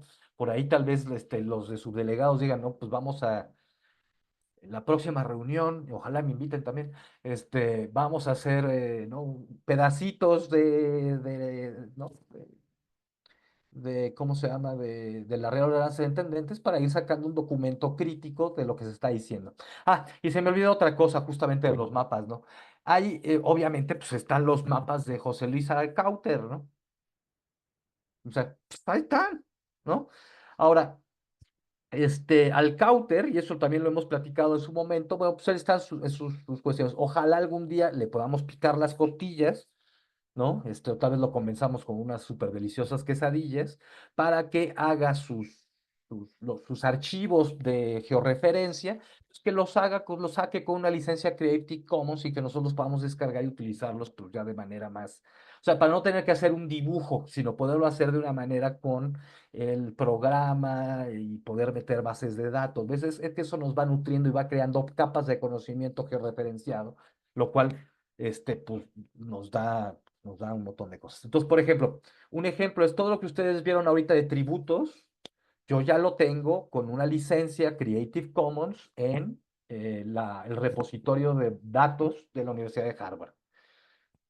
Quien lo quiera lo descarga, ahí está. Son las bases de datos de los documentos. Yo ya les ahorré el trabajo de la paleografía, ¿no? Semanas de trabajo, yo ya se los puse ahí. Pues ahora úsela, ¿no?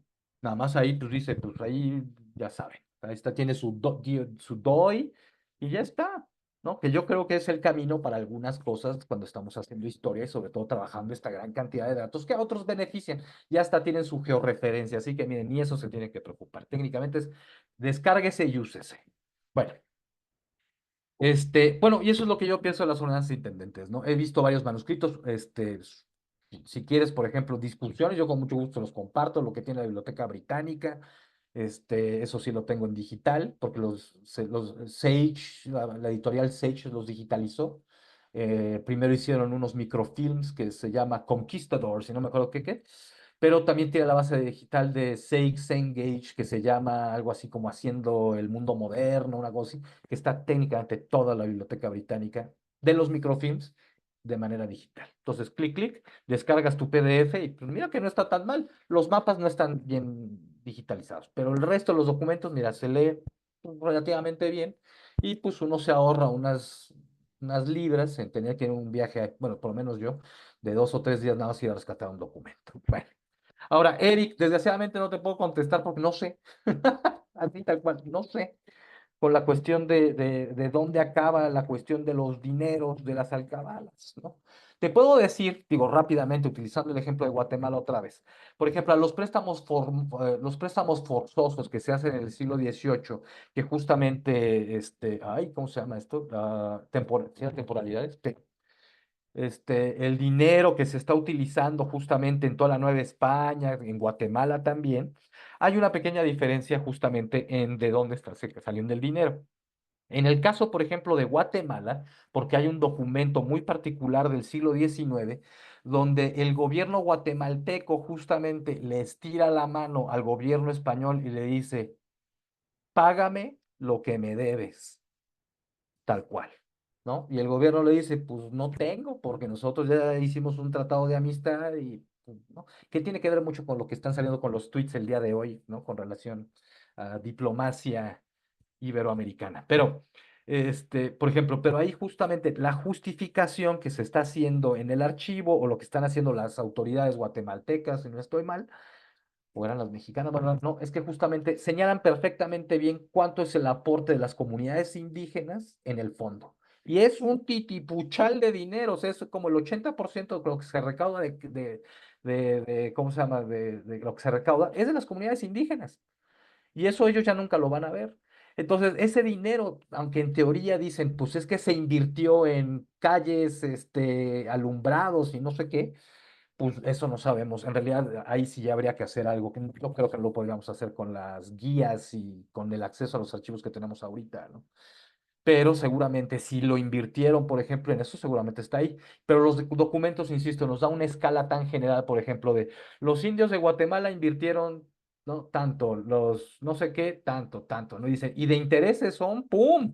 ¿No? Pues con eso, pues, es que es una cantidad grosera de dinero de lo que ellos suponen que son los intereses que se generaron a lo largo de no sé cuántos años, ¿no? Y lo están pidiendo con la mano en la cintura, decir, mi erario no tiene dinero, págame. Ese dinero ya nunca regresó. Pero justamente bajo esa idea, digo, podemos hacer una cuantificación y podemos ver que los problemas, y ese es el problema, creo yo, de la frontera artificial justamente de la temporalidad que muchas veces utilizamos. No hay procesos como estos, ¿no? Que pues, trascienden justamente la temporalidad y la organización del archivo, pues muchas veces, ¿no? Que nos quedamos, no, pues ya se acabó, ya son las guerras de independencia, 1821, y otra cosa mariposa. Cuando en los años 30 están discutiendo que ahora sí que y dónde quedó el dinero, ¿no? Ahí mis parientes ricos andan ahí haciendo cosas, que si el apartado por aquí, que si el marqués ya no es marqués, que quién está prestando dinero al gobierno, bueno, hay un montón de cosas. Pero pues sí, ahí sí lo siento, tu pregunta en específico no la puedo responder, lo siento, pero, insisto, un clavado en alcabalas, mira, de verdad, o en Archivo Histórico de Hacienda, ¿no? Los que han tenido oportunidad de ir al archivo, es como el sombrero del mago. metes la mano y te puede salir un conejo, una paloma, ¿no? O tu asistente, ¿no? En traje no sabemos qué puede salir, porque las guías son tan generales que nos da una información, pero si tenemos paciencia, eso sí creo yo, y trabajamos de manera constante, mira, podemos encontrar una cantidad de información impresionante que ayuda sobre todo a avanzar en temas que son técnicamente desconocidos, no solamente para el siglo XVIII, sino que también pues, para la primera mitad del siglo XIX. Y luego tengo la pregunta de Eduardo. Ah, pues mira, la verdad, ahí es donde venimos, ahí viene otra circunstancia muy interesante. Yo quizá para el caso de Guatemala no te lo podría responder, aunque técnicamente sí trabajo hasta 1850. ¿Qué es? Guatemala bueno, no me gusta hablar de lugares o de países como si fueran excepciones historiográficas, que muchas veces tenemos esas tendencias a hablarlo de, ay, el caso aislado y ya con eso cambia, ¿no? Pero en el caso de Guatemala, lo que yo sí he visto es que, por ejemplo, lo que se le llama un gobierno pobre y conservador, en realidad Guatemala en los años 30 es un gobierno que está apuntando hacia, digamos, lo más novedoso en términos de economía política del hemisferio. Es el primer país independiente que tiene un atlas elaborado desde el ámbito local, que sí es un atlas que no tiene mucha precisión científica, pero el hecho de haber elaborado, por ejemplo, pagar, irse a Francia, traer las placas, imprimir y crear un cuadernito, que el que más cercano y el más bonito, por cierto, se encuentra en la Biblioteca Nacional de Francia, con una serie de anotaciones de un viajero del siglo XIX, francés, y ese es descargable justamente ahí, eh, ¿cómo se llama? O sea, elaborar un atlas con esas características es una locura, digamos, para la época, ¿no? En el caso de Sudamérica, Colombia lo está haciendo con este ingeniero Kodasi o Kodachi, no sé si lo estoy pronunciando bien, y nosotros no vamos a hacer eso justamente porque pues no hay dinero. Entonces utilizamos la vieja estrategia de, pues manda cartas para todos lados con preguntas, ¿no? Muy al estilo relaciones geográficas, ¿no? Cuestionarios, y con eso se está construyendo el conocimiento económico geográfico y es justamente lo que son las noticias estadísticas del siglo XIX que, pues, como les acabo de comentar, ya han trabajado. La cuestión de las economías o de la economía, justamente, eso, mira, la vitalidad quizá del aparato económico de Guatemala, de la primera mitad del siglo IX, se puede entender a partir de dos autores. Uno es Arturo Taracena, ¿no? Que ahorita se encuentra por allá en la península de Yucatán. Arturo trabajó justamente ay, ¿cómo se llama? Ay, me va a regañar. Este, ay, se me acaba de ir la palabra. Bueno, ya ahorita regreso. Bueno, en su libro justamente ahí menciona, no solamente la participación política de las élites y de los indígenas, sino justamente también la participación económica hasta cierto punto. Hasta cierto punto. Y la otra es esta tesis de nuestro colega Juan Carlos Arazúa, que Juan Carlos Arazúa, si no estoy mal, fue su tesis de maestría o su tesis de doctorado, fue más bien la de maestría, que tiene que ver con la historia fiscal de Guatemala de la primera mitad del siglo XIX. Y es una locura esa tesis, no está muy divertida, no es nada, digamos, no es nada, yo lo llamo, no es una historiografía tiesa de manuales y legislación, sino que lo aterriza bastante bien a lo que está sucediendo en los ámbitos locales. Entonces yo recomendaría, por ejemplo, esa tesis. Y además él está acá en la Ciudad de México, entonces pues, es relativamente sencillo de localizar. Digo, ya les voy a dar el chisme, está ahí en el Instituto de Investigaciones Filológicas, en el Centro de Estudios Mayas. Y pues además que es un amor, es muy dispuesto a platicar y a brindar información. Además de que él también es de este grupo, bueno, yo me considero ese grupo, no sé, que trabajamos justamente pues, la frontera, digamos, en la primera mitad del siglo XIX, con este grupo que nos reuníamos, porque pues ya no, que es justamente la historiografía Chiapas-Guatemala, ¿no? Entonces, pues sí, ¿qué es lo que pasa justamente en Chiapas y Guatemala? Pues todavía hay un pendiente. Ahora, otra vez voy a hacer referencia a mi colega Amanda Úrsula Torres Freyermuth en su último libro que tiene que ver con el contrabando a partir específicamente de los expedientes judiciales de Chiapas. Pues es una maravilla porque ahí ven la vitalidad. O sea, que no es justamente el comercio registrado, digamos, que entra de manera legal, sino que es justamente la vitalidad del comercio de todo lo que quiere, lo que contra, cómo se llama? Pues de toda la mercancía que circula en una frontera que en realidad no existe, ¿no? Pues de un país a otro, para arriba y para abajo, ¿no? O sea, gente dejando bultos y mercancías a la mitad de la nada, donde pues ya se pusieron de acuerdo con el agente del otro lado, va y lo recoge y se lo lleva y lo vende. Pues ya está. O sea, hay un montón de cosas y ahí sí hay unos documentos muy, insisto, muy entretenidos. A mí me gustan esas cosas, lo siento, a mí me entretiene muchísimo, ¿no?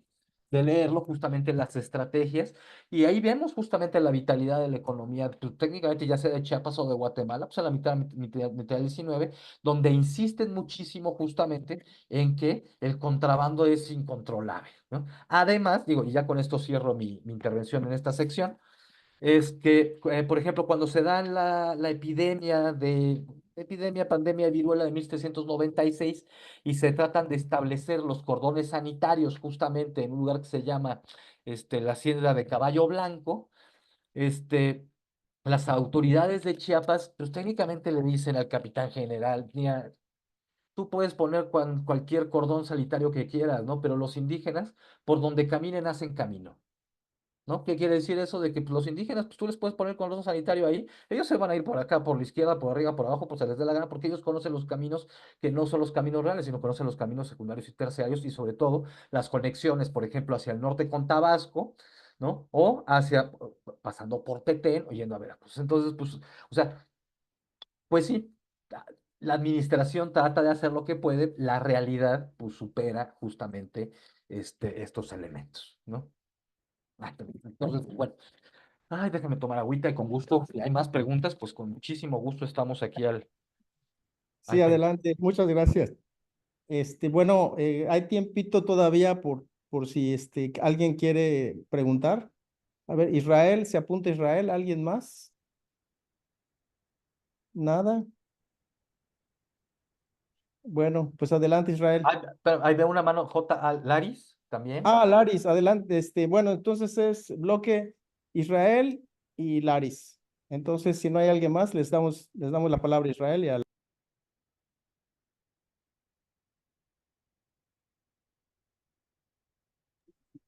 Ok, sí se me escucha, ¿verdad? Sí, Israel. Ok, perfecto. Bueno, tengo un par de preguntas bastante sencillas, pero antes de eso, aprovecho a agradecer públicamente a Ricardo que me hizo una revelación precisamente por sus 20 años de experiencia entre manuscritos del Archivo Histórico de la Secretaría de Comunicaciones y Transportes, porque pues un buen día regresando del AGN muy conforme con mi investigación. Y platicando con él, me dijo, no, pues tienes que revisar ahí, chavo. Y recientemente acabo de ir y son miles y miles Se de te resolvió la expedientes, vida, ¿no? Qué bueno, me da mucho gusto. Eso a mí me algo da así. alegría. Y ahí saca el Claro. doctor Rafa, que es mi asesor, que ya también tiene constancia de que gracias a Ricardo tengo más trabajo que hacer. Ay, pues qué No, en bueno, eso a mí verdad, me da mucho gusto. no, de verdad, muchas gracias. Me ha servido bastante. De hecho, creo que compagina un poco con lo que mencionas también en tu exposición, ¿no? Sobre cómo se van conformando y delimitando los nuevos territorios en esta segunda mitad del siglo XVIII. Y precisamente para allí va mi pregunta. Sí, porque bueno, no lo percibí en la exposición, pero si tú has logrado percibir o entender si todo reconfiguración territorial viene desde aquí, de la Nueva España, o u obedece a algo como el caso podría ser el proyecto económico de Bernardo Ward, en el que se supone se basa el sistema de intendencias para llevar a cabo en todo esto, ¿no? Sí, sabemos que detrás hay intereses económicos principalmente, pero políticamente hablando, si tú tienes más o menos claro quién es el cerebro, ¿no? Porque incluso, como nos mencionas, son años incluso anteriores a la visita de Galvez. Y, y bueno, solamente eso sería de momento. Gracias.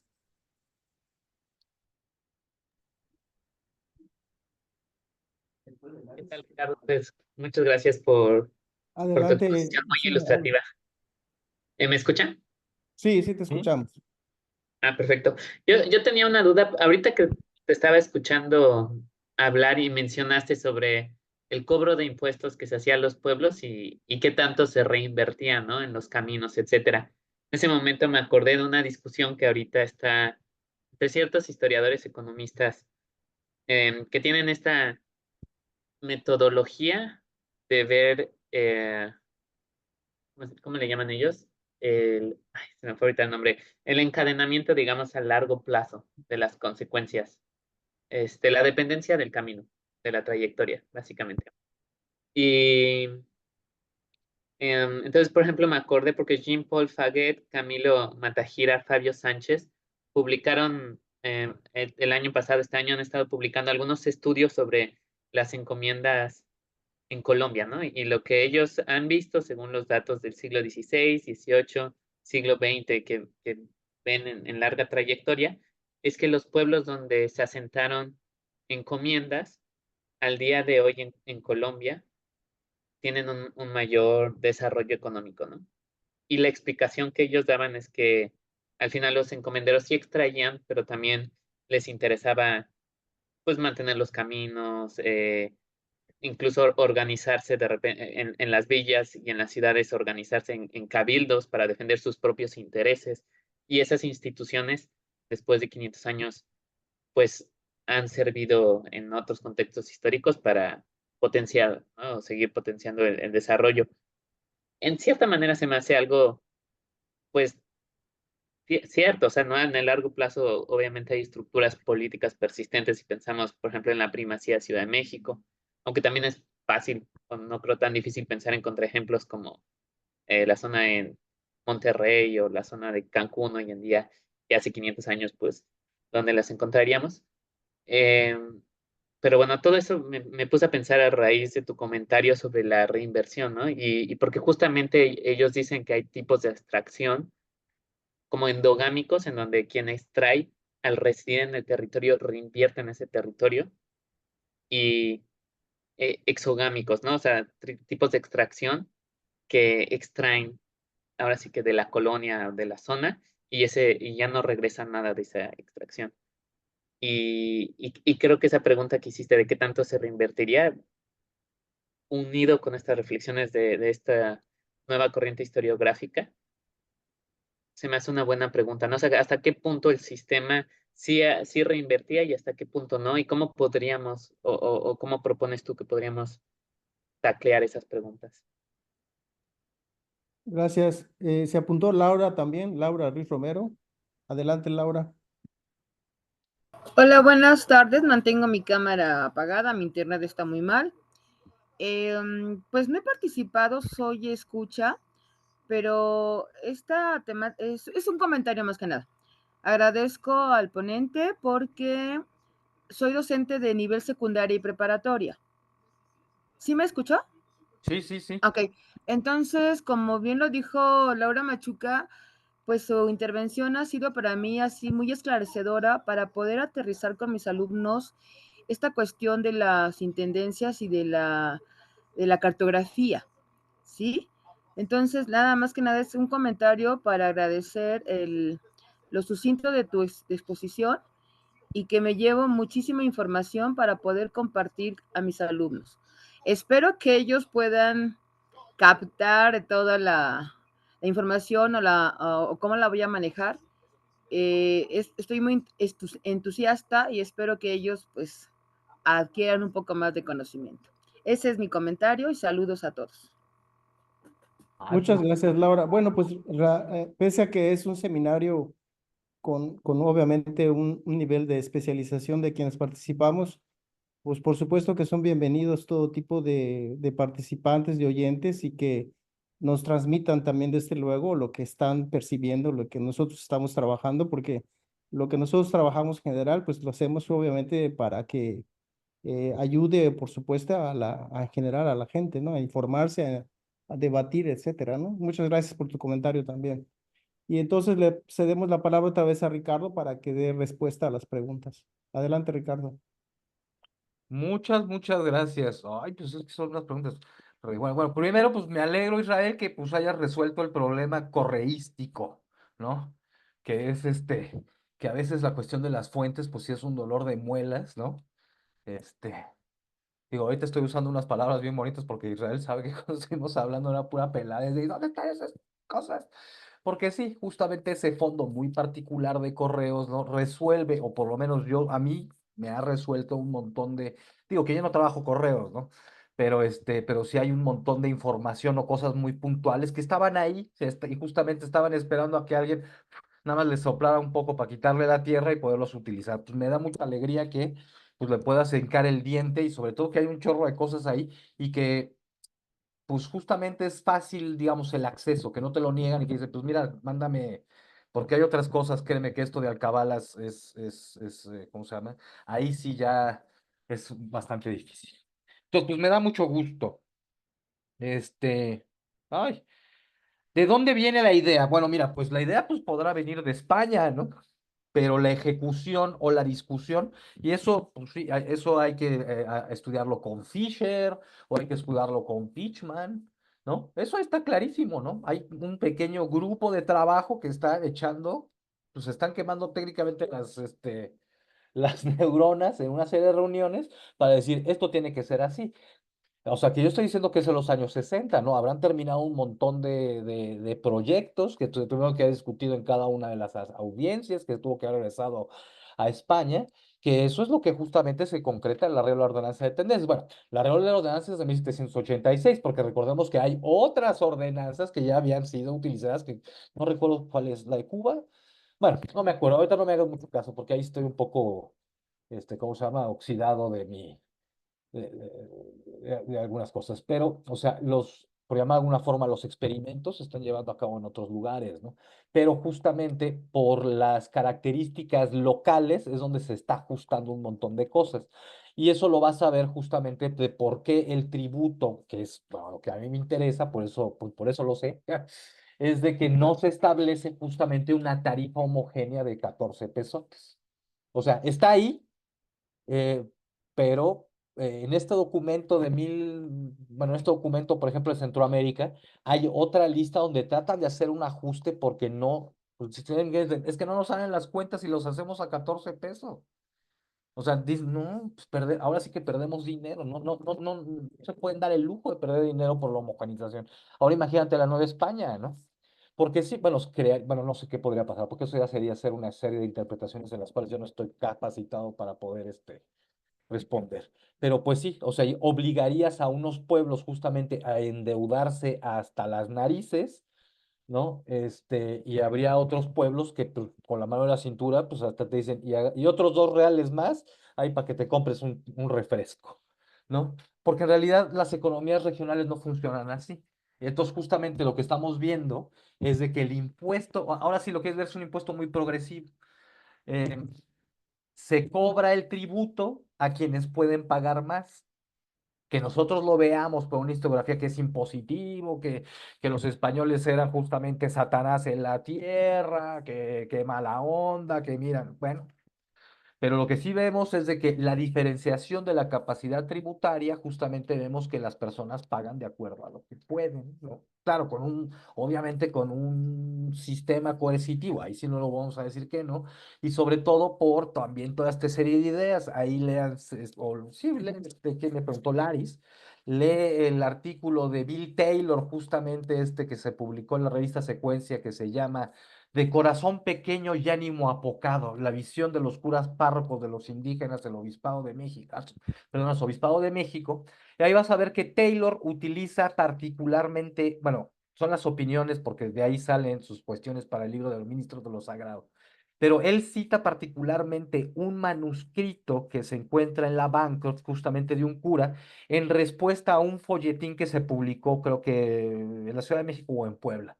que justamente dice, o sea, es toda una idea de la economía política del indio, ¿no? Que dice, pues mira, pues, o sea, son flojos, vígamos, y si comen carne les entran los calores de Venus, y entonces ya eso se acabó, porque mira, ya no trabajan, y además agrégale cuánta fiesta tienen por santo patrón, o sea, hay toda una construcción, ¿no? De las comunidades indígenas que obviamente incide en la forma en que se está percibiendo su trabajo, por ende, ¿no? En la capacidad de trabajar, de tributar, ¿no? O sea, hay toda una construcción. De eso a que sea real, esa es otra historia, ¿no? Entonces, eso sí habría que verlo, ahora sí que caso por caso, y sobre todo revisar algunas que, insisto, son percepciones. Ahora, ese tipo de percepciones, digo, ya valga que estamos platicando de esto, también existen para el siglo XIX. ¿no? También, y eso son cosas de noticias estadísticas que se encuentran ahí en bienes nacionales del Archivo General de la Nación. No, técnicamente podríamos hacer una continuidad del 18 a mediados del siglo XIX de qué opinión tienen los curas párrocos, ¿no? Y yo les puedo decir que la opinión no cambia mucho, ¿no? Y la ventaja justamente de esas noticias estadísticas, sobre todo creo que son del año 40, más o menos, bueno, de los años 40, es de que esa sí es una de las excepciones estadísticas donde se menciona la raza. A pesar de las prohibiciones que existen de ya no va a haber indígenas, ya no va a haber castas, ya no va a haber, ¿no? Ahora son ciudadanos, pues en los años 40, justamente en esas estadísticas, están mencionando quién es quién. Quiénes son personas de color, quiénes son españoles y quiénes son indios. Y están haciendo mención justamente a cada una de las poblaciones con una serie de características justamente en las notas. Por eso lo hace muy interesante. Y eso no va a volver a aparecer una caracterización así hasta 1890, justamente en un censo que se hace justamente para Oaxaca, donde sí aparecen dos elementos cruciales. Uno que dice qué raza, de qué raza es esta persona, y la otra es qué lengua o idioma habla. Y de ahí para el real, pues ya es lo que conocemos con el porfiriato de pues, todas las eh, construcciones de si habla lengua indígena, entonces indígena, pero justamente el censo de 1890 de Oaxaca nos da una idea de que no existe un patrón sociolingüístico para identificar a las poblaciones. Pero bueno, eso ya es otro tema. Bueno, ahora, Laris, mucho gusto. No sé dónde estás, pero con mucho gusto. Mira, para el caso de la Nueva España, hay dos personas que han trabajado algo muy parecido a lo que dices, para Colombia. Uno es Alberto Díaz Calleros, que es el actual director del Centro de Estudios Latinoamericanos de Stanford. Él es economista, digo, nadie es perfecto. Bueno, ni modo. No, nos llevamos bien, nos llevamos bien. Él, por ejemplo, justamente Alberto, lo que trabaja, ay, perdón, ya me pegué con la liga. Alberto lo que trabajó justamente fue este índice comprensivo como una unidad de análisis para vincularlo a otros datos. Y justamente otra autora que se encuentra en el CIDE, pero ella sí es del área económica, o sea, Alberto está en estudios latinoamericanos, pero es economista. Y una economista que se encuentra actualmente en el CIDE, no es en el área de historia, que es Luz Marina Arias.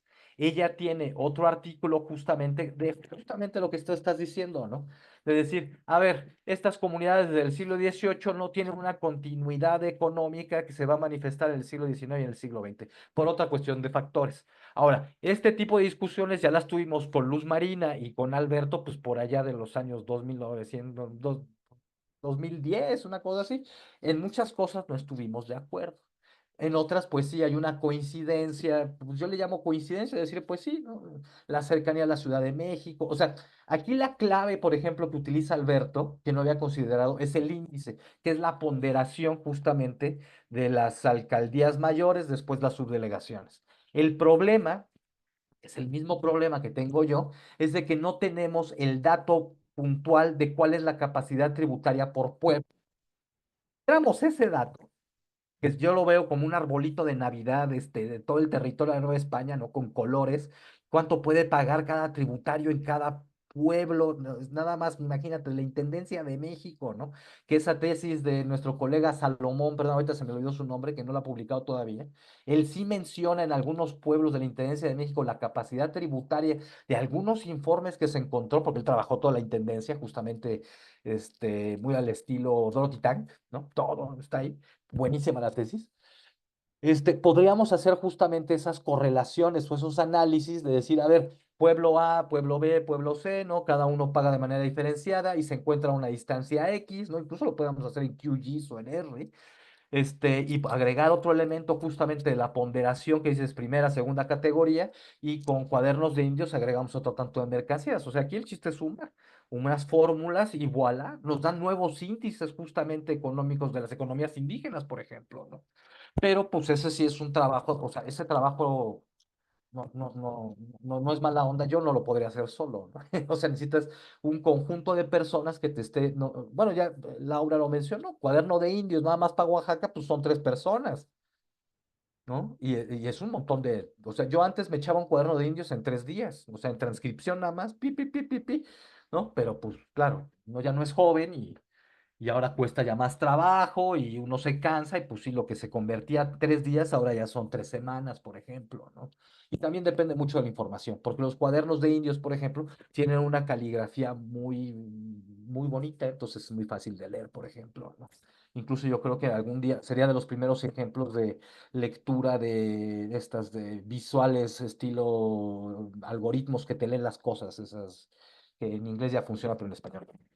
Entonces, bueno, esos son los que yo te recomendaría. Ahora, que de eso esté de acuerdo o no, pues mira, ahí sí tendría que discutir con cada, o sea, con Alberto lo discutí en su momento, con Alberto, más no su coautor, que creo que es un investigador en la India. Con Luz Marina, sí, también hace muchos años tuvimos oportunidad de discutir esto, ¿no? Que justamente es eso, hay que leer esos papers, vale mucho la pena porque es una perspectiva, ojo, también de cómo los economistas haciendo historia están utilizando nuestros datos para justamente corroborar en líneas temporales, como tú dices, muchísimo más amplias, ¿no? De irse del siglo XVIII a principios del siglo XX. Yo particularmente creo que hay un montón de factores que cambian un montón de cosas, ¿no? Empezando por lo que, por ejemplo, y ya con eso ahorita sigo con la siguiente pregunta, bueno, con el siguiente comentario, es en antropología están trabajando algo, bueno, incluso ahorita que fue, bueno, lo de la pandemia SARS-CoV, bueno, COVID-19, hay una serie de autores que ya hace tiempo, no sé si es de los 2000, que trabaja una cosa que es de invasiones de especies alienígenas. Digo, que nos gusta la ciencia ficción y todo esto. Esto tiene que ver con plantas o con animales, ¿no? Entrando a medio, ¿no? Esa es la idea, ¿no? De que eh, pensamos que nuestro contexto biológico o zoonótico, por llamarlo así de esa forma, no ha sido constante desde el siglo XVI. Pero ya Eleanor Melville nos dice con Plaga de Ovejas que ha habido un cambio radical justamente por la inserción de, por ejemplo, las ovejas, ¿no? O de otros animales. O sea, piensa en el siglo XIX, ¿no? No tenemos una descripción, por ejemplo, de suelos de la primera mitad del siglo XIX. No sabemos qué pastos hay, no sabemos tipos de ganado. O sea, hay un montón de cosas que no sabemos. Las ciencias estadísticas nos dicen algunas cosas. Podríamos crear un mapa, algo podríamos hacer. Pero, este, ah, técnicamente tendremos, o sea, todavía nosotros no tenemos una serie de bases de datos que nos permita correlacionar con otras variables, por ejemplo, biológicas, que podrían tener una incidencia directa, ¿no? Es algo que discutíamos justamente con gente de Arizona, cuando justamente se trata, bueno, hay un señor que se llamaba, bueno, le decían más bien el doctor Buffel, o Buffel, ¿no? Ese es un tipo de pasto que se insertó en Arizona justamente creo que en los años 40, los años 50, una cosa así, eh, justamente para alimentar mejor a las vacas suizas. Pero ese pequeño cambio vino a darle el cambio justamente a todo el ecosistema de la frontera, porque pues de este lado pues nos afectaba de una manera directa, ¿no? Entonces ahí hay un juego de cosas y un cambio en la tierra, por ejemplo, justamente eso, pues impacta de manera directa, por ejemplo, el catastro. ¿No? Básicamente, pues le estás aumentando el valor. Hay un montón de cosas que hay que considerar que con una relación como las que yo he visto hasta ahora no nos resuelven los problemas. Yo creo que sí hay que trabajar un poquito más ahí. Y sobre todo, insisto, en hacer nuestra información abierta para no tener que estar rompiendo la cabeza cada vez que tratamos de hacer este tipo de análisis y sobre todo poder vincular la información para todos. Y bueno, pues Laura, pues muchísimas gracias por tu comentario, ¿no? Aquí estamos en lo que podamos ayudar con mucho gusto. ¿No? Yo te iba a decir, yo fui re malo en pedagogías de la historia, ¿no? Pero pues bueno, eso soy yo, porque justamente este tipo bueno, pues también estamos hablando de hace veintitantos años, ¿no? Uno es un poco más rebelde, pero ahora no, uno lo entiende, de que dices, hay que hacer un tipo de investigaciones un poco más cercanas, por ejemplo, a las poblaciones de prepa o de secundaria, para que se acerquen a otro tipo de historia, ¿no? Claro, hace veintitantos años yo no tenía, obviamente, pues la experiencia de pues, todo lo que les he contado de archivos, ¿no? Lo cual, pues uno empezaba, y uno veía imposible poder transmitir cierto tipo de conocimiento eh, de representaciones visuales con lo cuantificable y sobre todo con una serie de experiencias que es el archivo, ¿no? A personas que no lo han ido o que tal vez no tengan idea de cómo funciona, por ejemplo, ¿no? Que sería pues o sea, pues son estudiantes de secundaria o de prepa que pues sí conocerán el archivo, pero pues los llevan a ver las constituciones, ¿no? En realidad no entran a hacer investigación como nosotros la haríamos, el archivo un chico grande, ¿eh? El AGN pues es un monstruo enorme, ¿no? Pero los archivos estatales pues también, pues no le sueltas los documentos a un chaval de secundaria porque no. O tal vez sí, no lo sé. Eso ya es un tema de otra discusión. Pues muchas gracias. Y yo, pues bueno, aquí yo encantado de platicar, de preguntar. Muchas gracias, Ricardo. ¿Hay alguien más? ¿Alguna otra pregunta? Parece que ya, aunque el tema da para mucho, pero también ya hay probablemente cansancio. Bueno, si ya no hay más preguntas, obviamente le agradecemos de manera plena y muy, evidentemente muy contentos de haber tenido a Ricardo como expositor hoy. Yo creo que nos dejó una serie de elementos para pensar y para repensar y para releer otras cosas que ha uno leído, ¿verdad? Y que obligadamente hay que regresar a ellas. Obviamente, como siempre, los avisos parroquiales del seminario salen inmediatamente cuando se cierra la sesión. Lo que queremos invitarles, obviamente, para el 23 de octubre a las 5 de la tarde es la sesión 10.